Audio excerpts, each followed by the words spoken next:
Psychological mind can go from this big to this big in seconds.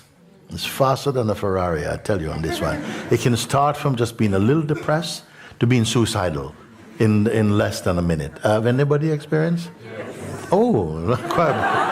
That's a stronger yes. My God. Okay, so you see how easy he's not afraid to suggest something to you, which in your right mind you would just not have accepted. But in a moment when you're weak or you're distracted from the truth of yourself, he can just throw in a spanner in the works and just say, it's pointless, you're on a bridge, jump. And some people have, you know that, don't you? In front of trains, in front of things, and in just that moment of complete, maybe a sense of deep, inner disturbance or depression or frustration or something, it just feels like this is even easier to do. Just finish it. You make so many other people's lives easier, and it will talk to you like that.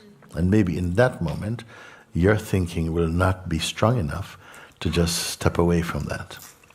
So we see that these things can happen.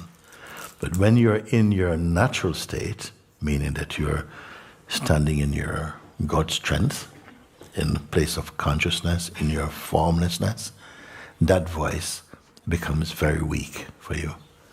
The important thing is not to dismiss the seeming mistakes, use them. As I say, the wise person builds a house with the stones that his enemies throw at him and lives happily in this house.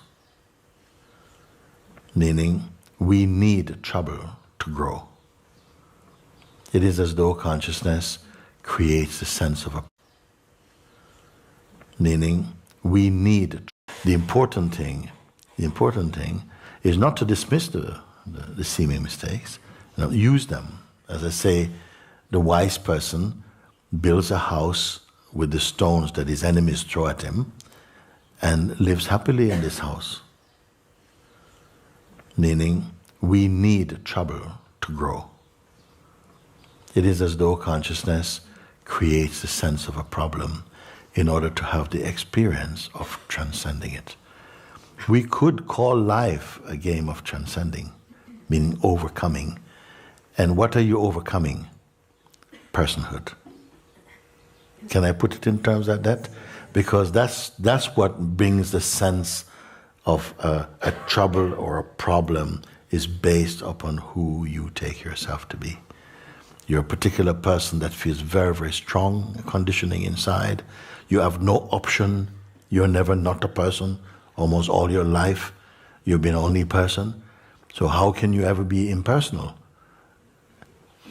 Maybe some people have never even heard that there's an option or there's a space for impersonal living. They only know you're a person. And if there is a moment of impersonal life, you experience it personally. If you are able to observe both the personal and the impersonal, who are you who are looking and what is your position? Where are you looking from? Is it theoretical what I'm speaking? No. You have the capacity to see that something is very personal, and you also have the capacity to sense when something is impersonal. No? Who are you, the witness of both? You can see people whose environment, their life environment, seem very pleasant, and yet they are suffering terribly. Where? Inside themselves, inside their head, they're doing.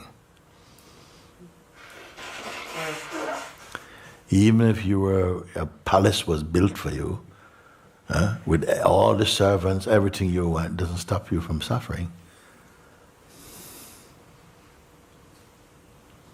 You must get out of your head. Don't go to try and beat the mind, no. Just keep remembering, looking, confirming your true place. You see? That is the most powerful, because that is always with you, and that place is constant. Everything else is variable. and like this, because you cannot fight the mind and win.